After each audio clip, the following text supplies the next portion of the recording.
নামাজ যেমন একটি ইবাদত, রোজা যেমন একটি ইবাদত, হজ যেমন একটি ইবাদত, যাকাত যেমন একটা ইবাদত, সদকা করা, দান করাও তেমন একটা ইবাদত। জোরে জোরে বলি সুবহানাল্লাহ।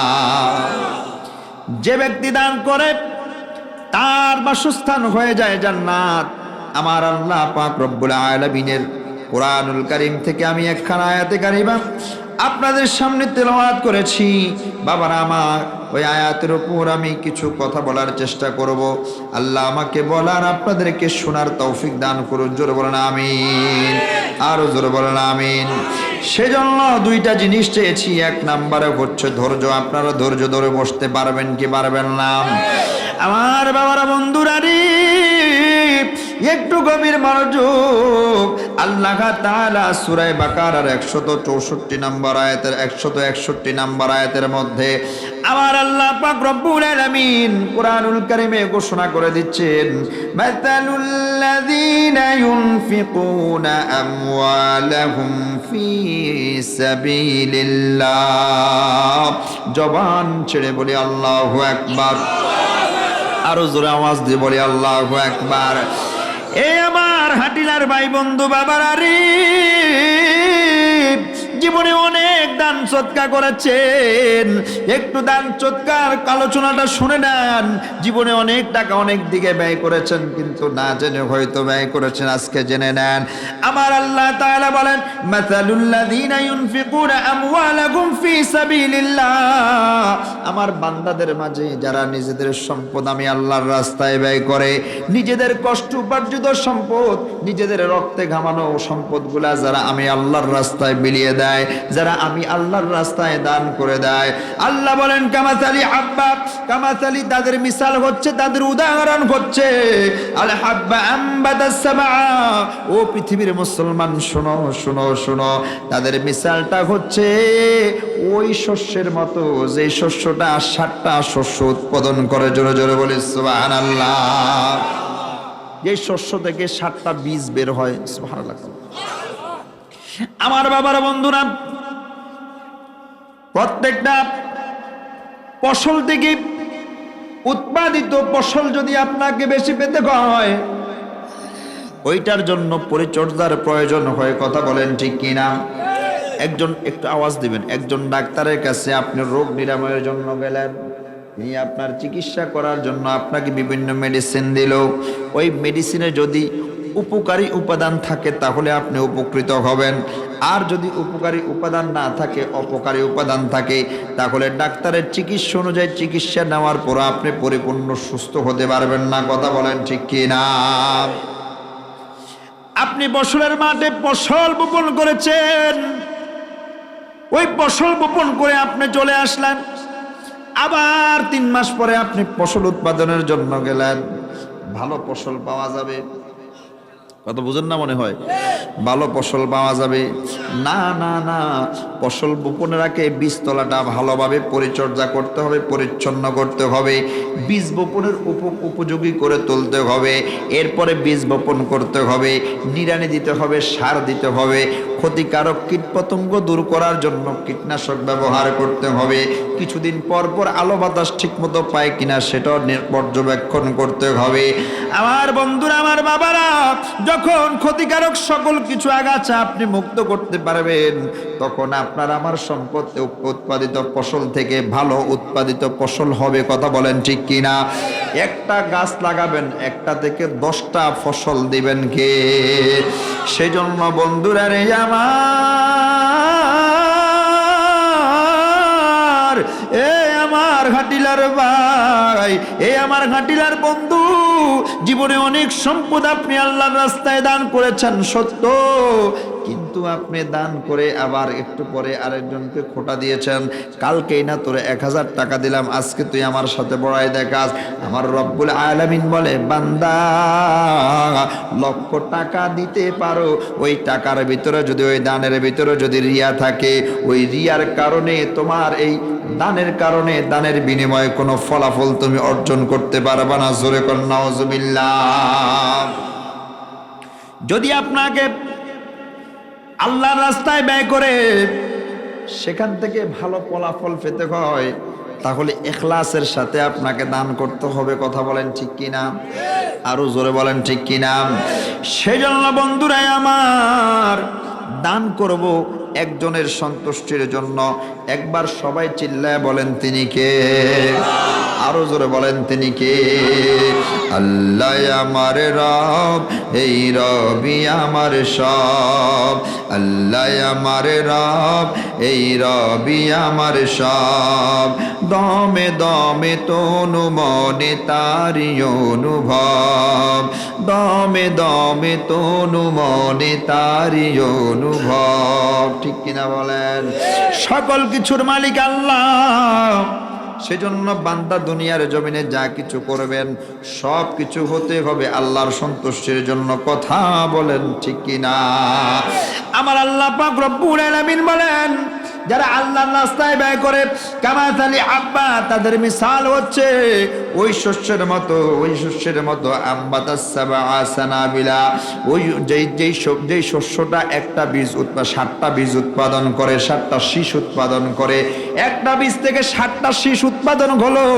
ওই 7টা শীষের পরে আমার আল্লাহ পাক রব্বুল আলামিন বলে, ফি কুল্লি সুম্বুলাতিম মিআতু হাব্বা। একবার জবানটা ছেড়ে দিয়ে বলে আল্লাহু আকবার। বীজ কয়টা? শীষ বের হয়েছে কয়টা? 7টা। এবার আমার আল্লাহ বলেন, কুল্লু সুম্বুলাতিন, প্রত্যেকটা শীষ থেকে বের হবে মিআতু হাব্বা, 100টা বীজ। জোরে কোন সুবহানাল্লাহ। 100টা বছর কি হবে? উৎপন্ন হবে। কয়টা শীষ থেকে? বীজ কয়টা? শীষ বের হয়েছে কয়টা? 7টা। ওই 7টার প্রত্যেকটা থেকে, ওই 7টার প্রত্যেকটা থেকে আল্লাহ পাক রব্বুল আলামিন 100টা করে ফসল উৎপাদন করে দিবেন। জোরে বলেন সুবহানাল্লাহ। ওই যে আমাদের উত্তরের মাঠের ফসল, উত্তরের মাঠের ফসল না, আপনি যে সম্পদ আল্লাহর রাস্তায় ব্যয় করবেন, ওই ব্যয়কৃত সম্পদের প্রত্যেকটার বিনিময়ে আমার আল্লাহ পাক রব্বুল আলামিন আপনাদেরকে 700 পর্যন্ত দান করবেন। জোরে বলেন সুবহানাল্লাহ। আরো জোরে বলেন সুবহানাল্লাহ। আমার আল্লাহ দিতে পারে কি পারে না? আরো জোরে বলেন পারে কি পারে না? ওই আল্লাহর উপর অবিচল আস্থা রাখার দরকার আছে না নাই? আরো জোরে বলেন। আমার বাবার, আমার বন্ধুরা, আল্লাহ তাআলা বলেন, ওয়াল্লাহু ইউদাইফু লিমান ইয়াশা। আমার আল্লাহ পাক রব্বুল আলামিন বলে, বান্দারা রে আমার, আমার বান্দারা, আমি আল্লাহ পাক রব্বুল আলামিন যাকে ইচ্ছা তাকে এর চেয়ে বেশি বর্ধিত করে দেই, আর যাকে ইচ্ছা আমি আল্লাহ তাকে দেই না। আল্লাহ গো, আপনি কাকে দেন, কাকে দেন, কাকে দেন? আমার আল্লাহ তাআলা বলেন, যেই ব্যক্তি শুধুমাত্র কেবলমাত্র আমি আল্লাহর সন্তুষ্টির উদ্দেশ্যে দান করে, আমি আল্লাহ পাক রব্বুল আলামিন তাকেই অপরন্ত দান করে দেই। জোরে বলেন সুবহানাল্লাহ। আর জোরে বলেন সুবহানাল্লাহ। আমার বন্ধুরা, বাবারা, আপনি একটু গভীর মনোযোগ দিলে বুঝবেন। হযরত আবু বকর রাদিয়াল্লাহু তাআলা আনহু, তিনি যখন শাসনভারের দায়িত্বে ছিলেন, তিনার শাসনামলে মদিনা শরীফের মধ্যে দুর্ভিক্ষ লেগে গেল। আমার বন্ধুরা, আমার বাবারা, মদিনার দুর্ভিক্ষের কারণে মানুষ খাবার পাচ্ছে না, মানুষের কাছে অর্থ নাই, খাবার নাই, বাসস্থানের ব্যবস্থা নাই। মদিনাবাসী খাবারের জন্য কাতর, কোন দিকে খাবার নাই, খাবার নাই, দুর্ভিক্ষ লেগে আছে। একবেলা খেলে 3 বেলা খেতে পারে না, 3 বেলার কোনো ব্যবস্থা নাই রে বন্ধু। আমার বন্ধুরা, মদিনাবাসী হযরত আবু বকর রাদিয়াল্লাহু তাআলা আনহুর কাছে চলে গেলেন, ডাক দিলেন, আমিরুল মুমিনিন, ও আবু বকর, মদিনায় দুর্ভিক্ষ লেগে গেছে। আবু বকর, আমাদের ঘরে তো খাবার দাবারের ব্যবস্থা নাই, আপনি তো খলিফাতুল মুমিনিন, আপনি তো আমিরুল মুমিনিন, আপনি একটু আল্লাহর কাছে দোয়ার ব্যবস্থা করেন। হযরত আবু বকর রাদিয়াল্লাহু তাআলা আনহু সবাইকে বললেন, তোমরা যারা এসেছো এবং যারা আসো নাই, তারা আগামীকালকে সকালে আবার সমবেত হবে। আমরা সবাই মিলে আমাদের দুর্ভিক্ষ দূর হওয়ার জন্য আল্লাহর কাছে দোয়া করব। আপনারা বলেন, আল্লাহর কাছে চাইলে পাওয়া যায় কি যায় না? আরো জোরে বলেন, পাওয়া যায় কি যায় না? হযরত আবু বকর রাদিয়াল্লাহু তাআলা আনহু বললেন, আগামীকাল সকালে সবাই মিলে আসবে, আমরা সবাই মিলে আল্লাহর কাছে দোয়ার ব্যবস্থা করব, সবাই মিলে আল্লাহর কাছে দোয়া করব, হয়তোবা আল্লাহ আমাদের দুর্ভিক্ষ দূর করে দিতে পারেন। এই বন্ধুরা, সকাল আসার পূর্বেই মদিনা শরীফের মধ্যে এক বিশাল ব্যবসায়িকের বণিক আসলেন, যাদের কাছে হাজার হাজার টন খাবার। সেই বণিকদের প্রধান ছিলেন হযরত ওসমান রাদিয়াল্লাহু তাআলা আনহু। হযরত ওসমান রাদিয়াল্লাহু তাআলা আনহুর ব্যবসায়িক কাফেলা মদিনা শরীফের মধ্যে প্রবেশ করলেন, মদিনা শরীফের মধ্যে প্রবেশ করলেন। দেখেন রে বাবা, দুনিয়ার ব্যবসা ব্যবসা নয়, যারা আখিরাতের ব্যবসা করতে পেরেছে, যারা আখিরাতের সাথে ব্যবসা করতে পেরেছে, তাদের জন্য আল্লাহ পাক রব্বুল আলামিন যে বলেছে, আল্লাহু ইউদাইফু লিমান ইয়াশা, আমি আল্লাহ যাকে খুশি তাকে অনেক বেশি দান করে। একটু গভীর মনোযোগ। হযরত ওসমান জিন্নুরাইন রাদিয়াল্লাহু তাআলা আনহুর ব্যবসায়িক কাফেলা মদিনা শরীফের দুর্ভিক্ষের সময় মদিনা শরীফের মধ্যে প্রবেশ করলেন।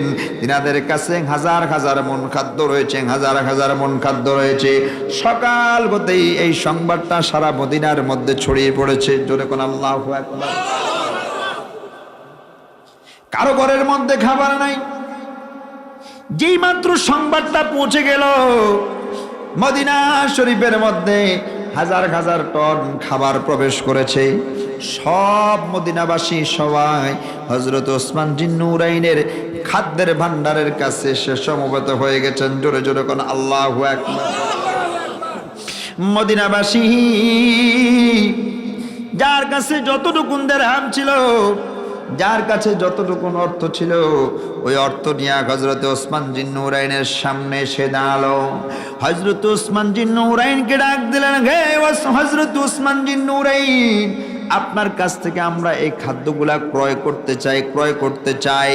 হযরত ওসমান জিন্নুরাইন বলে, আপনারা এক পাল্লার দাম কত দিবেন? মারহাবা কোন, আরো জোরে কয় না মারহাবা। হযরত ওসমান জিন্নুরাইন বলেন, ব্যবসা করার জন্য এসেছি আমি, এগুলা বিক্রি করব।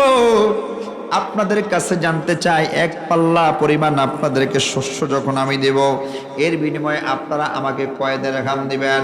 মদিনাবাসী মানুষগুলা, তাদের কাছে কোনো অর্থ নাই, দুর্ভিক্ষের কারণে তাদের কাছে তেমন কোনো অর্থ নাই।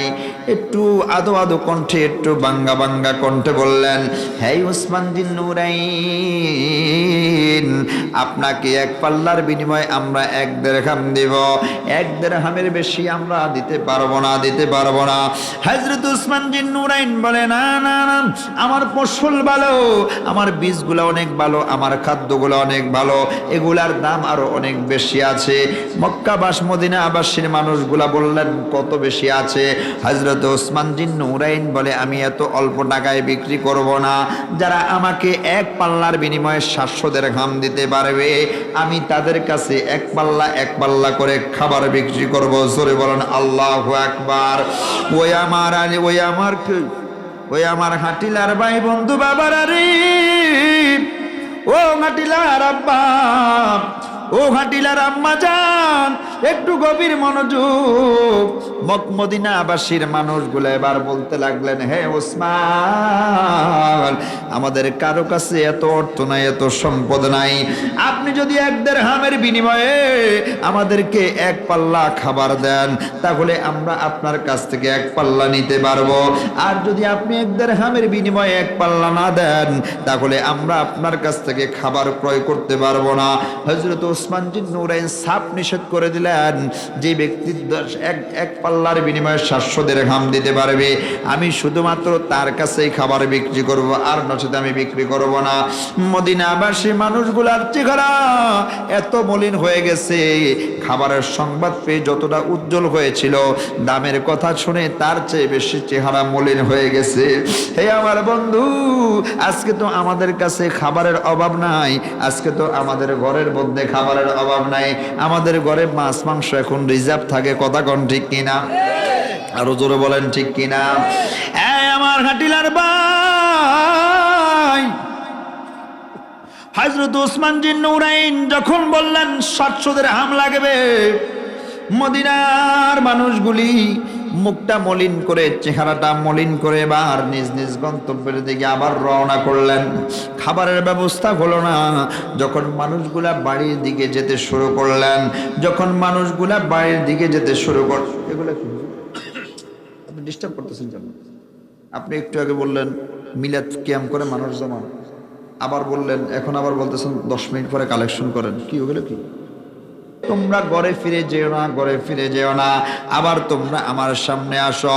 হযরত ওসমান বিন নুরাইন সবাইকে ডেকে নে এবার একজন একজন একজন একজন করে তাদেরকে পাল্লা ভরে ভরে খাবার দিতে লাগলেন বিনা টাকায়। জোরে কোন সুবহানাল্লাহ। একটা দিরহাম নেয় না, সবাইকে খাবার দিতে লাগলেন। সুবহানাল্লাহ। সবাইকে খাবার দিতে লাগলেন। মদিনাবাসীর মধ্যে হাজার হাজার টন খাবার তিনি বিতরণ করে দিলেন। হযরত ওসমান বিন নুরাইন যেই সময় এইভাবে খাবার দিতে লাগলেন, খাবার দেওয়া শেষে এবার মদিনাবাসীরা জিজ্ঞেস করলেন, হে ওসমান বিন নুরাইন, ও ওসমান বিন নুরাইন রে, একটু আগেই তো বললেন 700 দিরহাম ছাড়া আপনি এক পাল্লা দিবেন না, এখন তো দেখছি আপনি পাল্লায় পাল্লায় মানুষকে দিয়ে দিচ্ছেন, একটা দিরহামও নিলেন না, এটার কারণটা কি? ও ওসমান বিন নুরাইন, আপনার কাছে জানতে চাই, আপনি বলেন কেন এই কাণ্ড ঘটাচ্ছেন? আপনি কি অন্য কোনো চিন্তা ভাবনা আছে কিনা?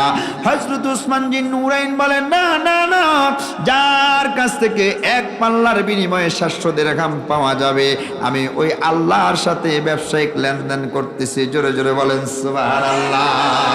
ওই যে আমার আল্লাহ পাক রব্বুল আলামিন কুরআনুল কারীমে বলেছেন, কামাথালি হাব্বাতিন আমবাতাস সাবআ সানাবিলা ফি কুল্লি সুম্বুলাতিন মিআতু হাব্বা, 7টা শীষ থেকে প্রত্যেকটা থেকে 100 100 করে বের হবে।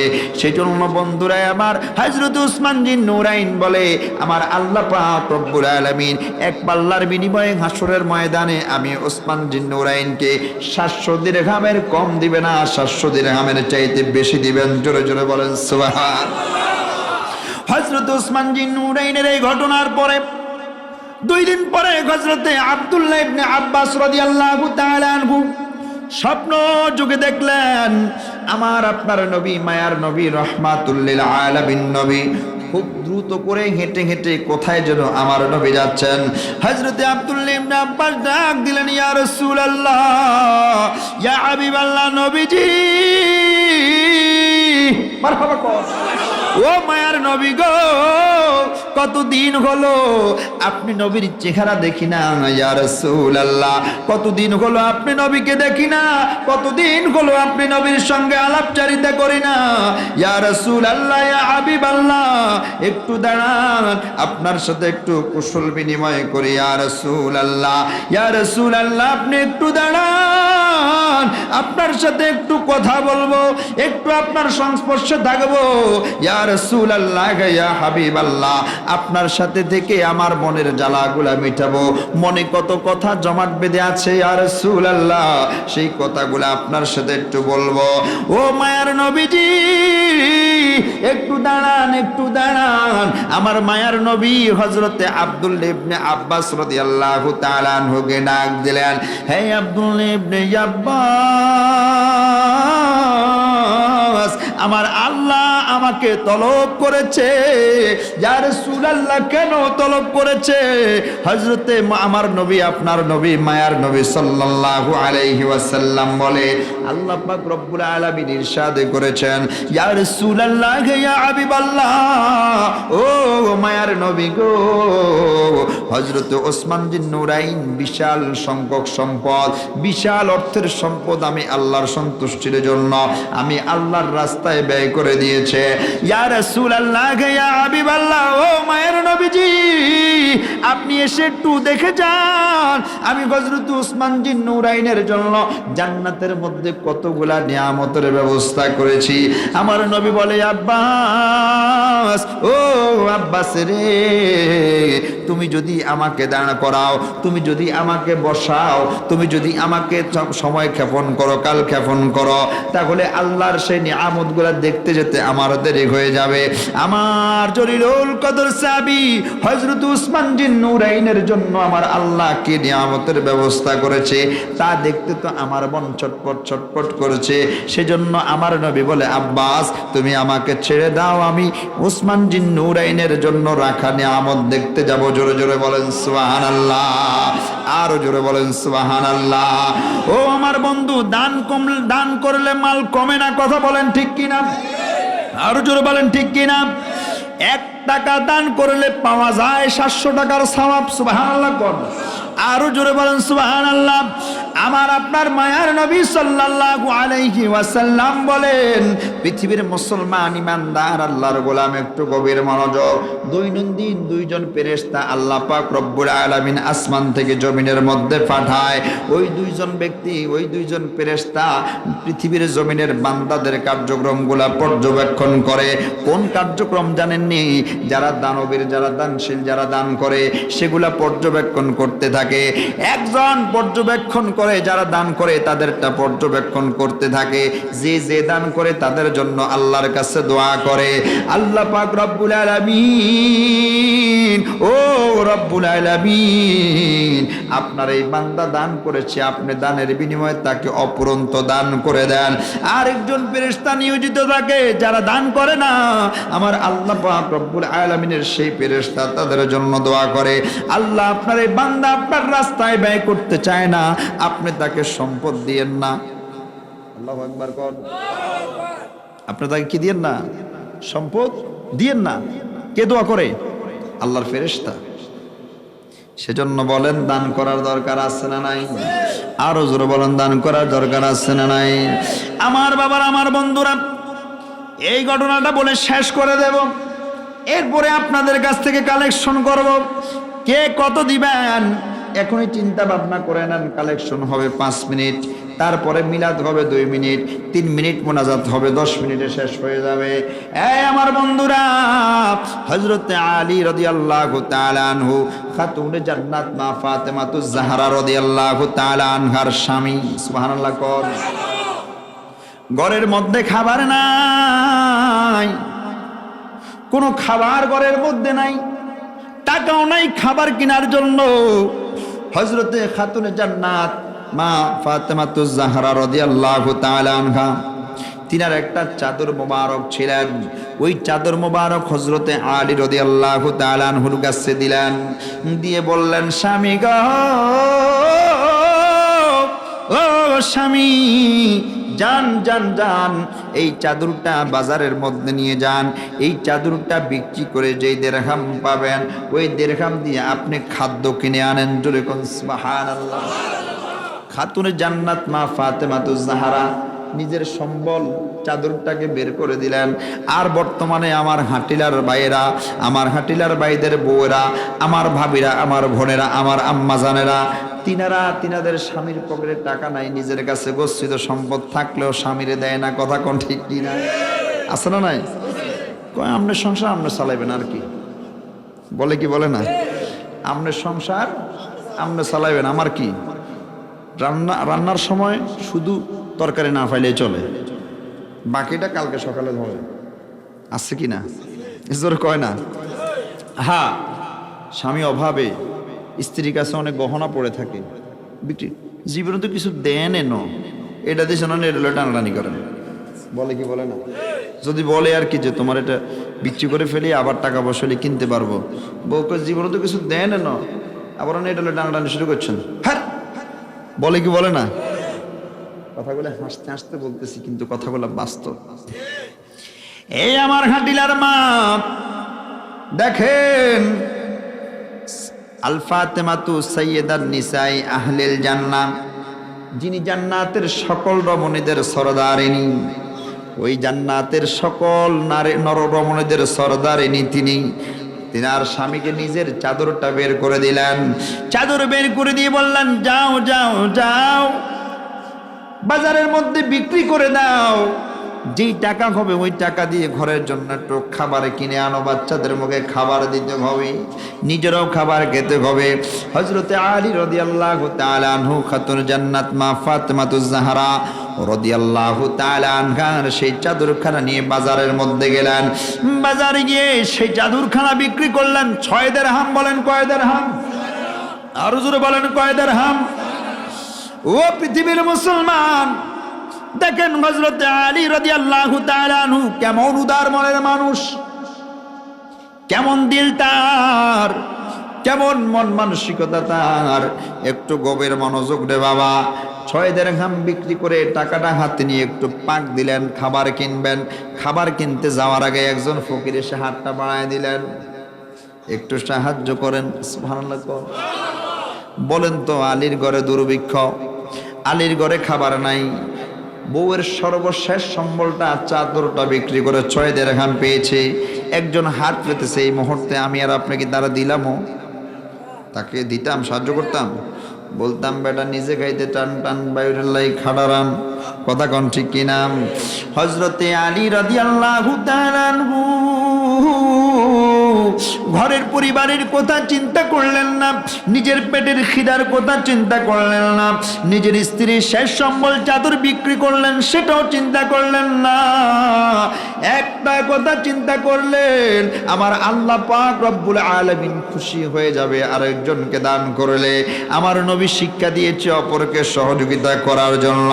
সেজন্য হযরতে আলী রাদিয়াল্লাহু তাআলা আনহু 6টা দিরহাম, পুরা 6টা দিরহাম ওই ভিক্ষুককে দেয়া দিলেন। জোরে কোন সুবহানাল্লাহ, আরো জোরে বলেন সুবহানাল্লাহ। 6 দিরহাম দেওয়ার পরে এবার তিনার কাছে কোনো টাকা নাই, খাবারও কিনতে পারে নাই, চাদরও গেল, টাকাও গেল, খাবারও গেল, কিছু নাই।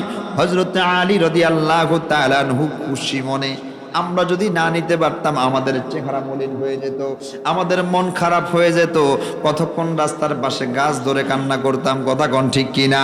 কিন্তু হযরতে আলী রাদিয়াল্লাহু তাআলা আনহু কেমন দলিলুর কদর সাহাবী রে, কেমন সাহাবী, কেমন সাহাবী, কেমন সাহাবী, কেমন আল্লাহ প্রেমিক, কেমন রাসূল প্রেমিক। হযরতে আলী রাদিয়াল্লাহু তাআলা আনহু খুশি মনে আনন্দ চিত্তে বাড়ির উদ্দেশ্যে রওনা করলেন। বাড়িতে যে খাবার নাই সেই কথা আর মাথার মধ্যে নাই, আল্লাহর রাস্তায় দান করতে পেরেছে এই খুশিতে তিনি বাড়ির দিকে রওনা করলেন। পথিমধ্যে যাওয়ার পরে একজন মুরব্বী এসে বললেন, একটা উট হাতে তিনি আসলেন হযরতে আলী রাদিয়াল্লাহু তাআলা আনহুর সামনে এসে বললেন, হ্যাঁ আলী, এই উটটা আমি বিক্রি করতে চাই 100 দিরহামে। আলী, আমি চাইলে আরো বেশি দিরহামে বিক্রি করতে পারি, কিন্তু আপনি যদি এই উটটা ক্রয় করেন আমি 100 দিরহামে আপনার কাছে বিক্রি করব। বলেন হযরতে আলীর কাছে কোনো টাকা আসেনি? জোরে বলে না। হযরতে আলীর কাছে কোনো দিরহাম নাই, ঘরে খাবার নাই, নিজের পেটেও খানা নাই, পকেটেও টাকা নাই।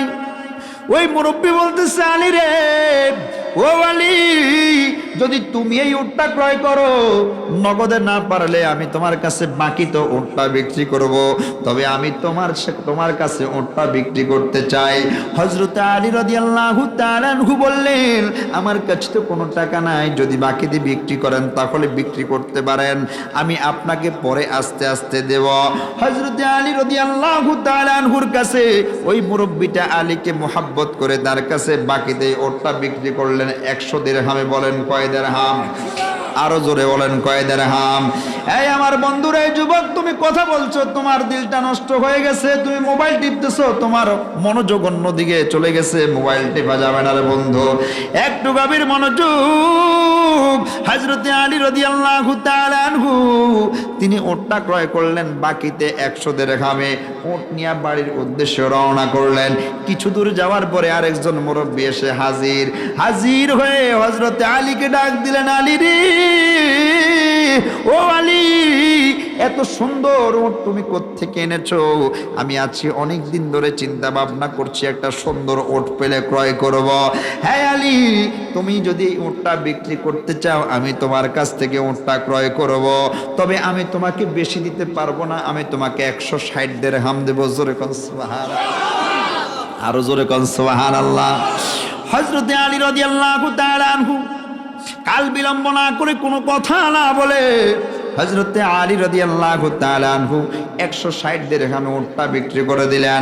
160 দিরহামে উট বিক্রি করে এবার 160 দিরহাম নিয়ে সামনের দিকে রওনা হলেন, বাড়ির দিকে যাচ্ছেন। কিছু দূর যাওয়ার পরে আবার ওই উট বিক্রেতা জিনার উট ছিল, তিনার সাথে আবার দেখা সাক্ষাৎ হয়ে যাওয়ার পরে ডাক দিলেন, বাবা এদিকে আসেন, 100 দিরহামে আপনার কাছ থেকে উট কিনেছি, এই নেন 100 দিরহাম। হযরতে আলীকে প্রশ্ন করলেন, আলী রে, উট কোথায়, এত টাকা কোত্থেকে পেলা, কোত্থেকে 100 দিরহাম আনলা? কিছুক্ষণ পূর্বে তো তোমার কাছে ও টাকা ছিল না। হযরত আলী বলে, উটটা বিক্রি করে দিলাম, এই নেন আপনার 100 দিরহাম। 100 দিরহাম নিয়ে এবার বাড়ির উদ্দেশ্যে রওনা করলেন। বাড়ির মধ্যে গেলেন, বাড়ির মধ্যে গিয়া স্ত্রীর কাছে খাতুনে জান্নাত মা ফাতেমাতুজ জাহরা রাদিয়াল্লাহু তাআলা আনহার কাছে 60 দিরহাম দিলেন। জোরে কোন সুবহানাল্লাহ। খাতুনে জান্নাত মা ফাতেমাতুজ জাহরা অবাক হয়ে গেলেন, একটা চাদর দিয়েছি, সামান্য টাকা বিক্রি করতে পারবেন, কিন্তু আপনি 60 দিরহাম নিয়ে এসেছেন, ব্যাপার কি? হযরতে আলী রাদিয়াল্লাহু তাআলা আনহু ডান বাম কোনো জবাব দেয় নাই, একটা জবাব দিয়েছে। আমার আলী রাদিয়াল্লাহু তাআলা আনহু ডাক দিলেন, ফাতেমা রে, এই ফাতেমা, আমি আল্লাহর সাথে ব্যবসা করেছি, আল্লাহর সাথে ব্যবসা করে আমি 60 দিরহাম পেয়েছি। বলে, কিভাবে 60 দিরহাম পেলা? ঘটনাগুলা খুলে বললেন। এরপরে আমার রাসূলের কাছে গেলেন, রাসূলের দরবারে গিয়ে ডাক দিলেন, ইয়া রাসূলুল্লাহ, ইয়া হাবিবাল্লাহ, ও মায়ার নবীজি, ও গো উম্মতের দরদি নবী আমার, ইয়া রাসূলুল্লাহ, ইয়া হাবিবাল্লাহ, এই ঘটনা ঘটেছে ইয়া রাসূলুল্লাহ, ব্যাপারটা কি বুঝলাম না। আমার মায়ার নবী ডাক দিলেন, আলী রে, ওটা যেই ব্যক্তি তোমার কাছে নিয়ে এসেছেন তিনি আর কেউ নয়, তিনি হচ্ছেন হযরতে জিবরাইল আলাইহিস সালাতু ওয়াস সালাম, যিনি তোমার কাছে ওটা ক্রয় করলেন 160 দিরহামে, তিনি আর কেউ নয়, তিনি হচ্ছেন হযরতে মিকাইল আলাইহিস সালাতু ওয়াস সালাম। তোমার কাছে মানুষের সুরত নিয়ে এসেছেন। বলে, আমার কাছে কেন এসেছেন? হযরতে আলী রাদিয়াল্লাহু তাআলা আনহুর এই কথার জবাবে আমার মায়ার নবী ডাক দিয়া বলেন, এই আলী রে, তোমার গরির মধ্যে খানা নাই, তোমার স্ত্রীর পেটের মধ্যে খানা নাই, তোমার পেটের মধ্যে খানা নাই, তোমার স্ত্রীর শেষ সম্বল চাদর বিক্রি করে 6 দিরহাম পেয়েছো। এই 6 দিরহাম আবার তুমি আল্লাহকে খুশি করার জন্য আল্লাহর রাস্তায় ব্যয় করে দিলে। আমার আল্লাহ খুশি হয়ে গেছেন, আমার আল্লাহ পাক রব্বুল আলামিন ওই 6 দিরহামের বদৌলতে তোমাকে 60 দিরহাম দান করেছেন। জোরে বলেন সুবহানাল্লাহ, আর জোরে বলেন সুবহানাল্লাহ। আল্লাহর রাস্তায় ব্যয় করলে পাওয়া যায় কি যায় না? আরো জোরে বলেন, যায় কি যায় না? সেজন্য আমরা আল্লাহর রাস্তায় ব্যয় করতে চাই কি চাই না? আল্লাহর রাস্তায় ব্যয় করলে দেন কে? আরো জোরে বলেন কে? খাতুনে জান্নাত মা ফাতেমাতুজ জাহরা রাদিয়াল্লাহু তাআলা আনহার কাছে তিনার বিবাহের সময় তিনার কাছে একটা পোশাক ছিলেন। বলেন কয়টা? জোরে কয় না, একটা পোশাক ছিলেন। তিনার বিবাহের সময় যখন বিবাহ হবে তখন তিনার জন্য একটা নতুন পোশাক ক্রয় করা হলো, তিনার জন্য একটা নতুন পোশাক বানানো হয়েছে। আমার বাবারা, বন্ধুরা, একটা সুন্দর করে একটা পোশাক বানানো হয়েছে। বিয়ের পরবর্তী সময়ে তিনার কাছে একজন লোক আসলেন। একজন লোক এসে বললেন, আমাকে কেউ যদি একটা পুরান কাপড় দিতা, আমি আমার ইজ্জত আপডেটে রাখতে পারতাম, আমার সব কাপড় ছেড়ে গেছে, একটু পুরান কাপড় হলেই কোনো রকম গায়ে দিতে পারতাম। খাতুনে জান্নাত মা ফাতেমাতুজ জাহরা রাদিয়াল্লাহু তাআলা আনহু নবী বাগানের ফুল, তিনি এমনি এমনি সাইয়্যিদাতুন নিসা আহলিল জান্নাহ হন নাই, এমনি এমনি জান্নাতের রমণীদের সরদারিনী হন নাই। এবার তিনি প্রথমে চিন্তা করলেন, একটা পোশাকে তো মাত্র চেয়েছে, তাও আবার পুরাতন পোশাক, আমার পুরাতন পোশাকটা আমি দিয়ে দেই, আমার জন্য তো একটা নতুন পোশাকের ব্যবস্থা হয়েছে। এই যখন চিন্তা করলেন, চিন্তা করতে করতে আবার মাথার মধ্যে আসলেন, হায় রে, আমার আল্লাহ তো বলেছেন তোমার কাছে যেটা বেশি পছন্দনীয় ওইটা আমি আল্লাহর রাস্তায় ব্যয় করে দাও। এখন যে নতুন পোশাকটা আমার জন্য ব্যবস্থা করা হয়েছে সেটা তো আমার কাছে অনেক বেশি প্রিয়। এই কথা চিন্তা করে হঠাৎ করে নতুন পোশাকটা হাতে নিয়ে ওই ফকিরাকে দিয়ে দিলেন। জোরে বলেন সুবহানাল্লাহ, আরো জোরে বলেন সুবহানাল্লাহ।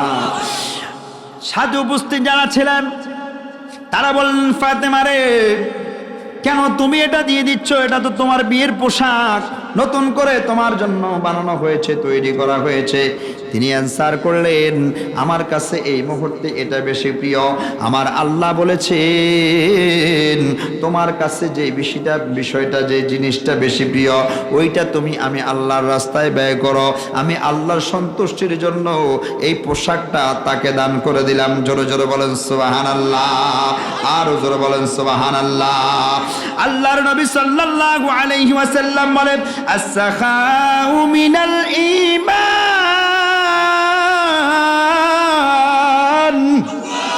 ও পৃথিবীর মুসলমান, দানশীলতা, দান করা ঈমানের অংশ, ঈমানের অংশ, ঈমানের অংশ। জোরে বলেন সুবহানাল্লাহ, আরো জোরে বলেন সুবহানাল্লাহ। আল্লাহর নবী সাল্লাল্লাহু আলাইহি ওয়াসাল্লাম বলেন, আল জান্নাতু দারুল আসকিয়ার। বেহেশতটা হচ্ছে দানশীলদের আবাসস্থল, দানশীলদের নিবাস। জোরে কোন সুবহানাল্লাহ। যারা দুনিয়ার জমিনে বেশি বেশি দান করবে, আমার আল্লাহ বলেন তাদের বাসস্থানটা হবে জান্নাতে। আরো জোরে বলেন। এবার বলেন, আমরা দান করে আল্লাহর জান্নাতে যেতে চাই কি চাই না? আরো জোরে বলেন, চাই কি চাই না? দানকারীদের মাতা পিতা আল্লাহ সুখে রাখেন কবরে, নূরে টুফি মাথায় দিয়া উঠায়েন কাল হাসরে। দানকারীদের মাতা পিতা আল্লাহ সুখে রাখেন কবরে, নূরে টুফি মাথায় দিয়া উঠায়েন কাল হাসরে। ও পৃথিবীর মুসলমান ইমানদার, অনেকের মা পৃথিবীর জমিন থেকে বিদায় নিয়েছে, অনেকের বাবা পৃথিবীর জমিন থেকে বিদায় নিয়েছে। আজকে আপনি লক্ষ লক্ষ কোটি কোটি টাকার মালিক, আজকে আপনার অনেক ধন সম্পদ রয়েছে, আজকে আপনি অনেক টাকার মালিক, অনেক গাড়ি বাড়ি রয়েছে, কিন্তু মাকে একটু খাবারের ব্যবস্থা করার সুযোগ নাই, বাবাকে একটু খাবারের ব্যবস্থা করার সুযোগ নাই। সেই জন্য মা বাবার রূহ হস্তে দান করার দরকার আছে না নাই? রহমতে আলম নবী নূরে মুজাসসাম, রহমতে আলম নবী নূরে মুজাসসাম। সাহাবীরা আতর বানায় ওই নবীজির গাম, বলো না সাহাবীরা আতর বানায় ওই নবীজির গাম। রহমতে আলম নবী, রহমতে আলম নবী নূরে মুজাসসাম। সাহাবীরা আতর বানায় নূর নবীজির ঘাম, বলো না সাহাবীরা আতর বানায় নূর নবীজির গাম। চিনো বানো জানো কেমন আমার নবীজি, জাগার পাগল চন্দ্র সূর্য তারকারাজি, জাগার পাগল চন্দ্র সূর্য তারকারাজি। আরো শুনবানি সুন্দর কাহিনী, বলো না আরো শুনে বানি বাবা সুন্দর কাহিনী। জান্নাতের ওই রোমে রোমে লেখা নবীর নাম, জান্নাতের ওই রোমে রোমে লেখা নবীর নাম। রহমতে আলম, রহমতে আলম নবী। সাহাবীরা আতর বানায় নূর নবীজির ঘাম, বলো না সাহাবীরা আতর বানায় চিরে ঘাম। উস্তুনে গান্ডানা একটা খেজুর গাছের নাম, যাকে ধরে খুতবা দিতেন রাসূলে আকরাম, যাকে ধরে খুতবা দিতেন রাসূলে আকরাম। উস্তুনে গান্ডানা একটা খেজুর গাছের নাম, যাকে ধরে খুতবা দিতেন রাসূলে আকরাম, যাকে ধরে খুতবা দিতেন রাসূলে আকরাম। গাছটি নবীর বিরহে কাঁদিতে রহে, নবীর বিরহে গাছটি কাঁদিতে রহে। হতবাকে গইলেন যত সাহাবায়ে কেরাম। রহমতে আলম নবী,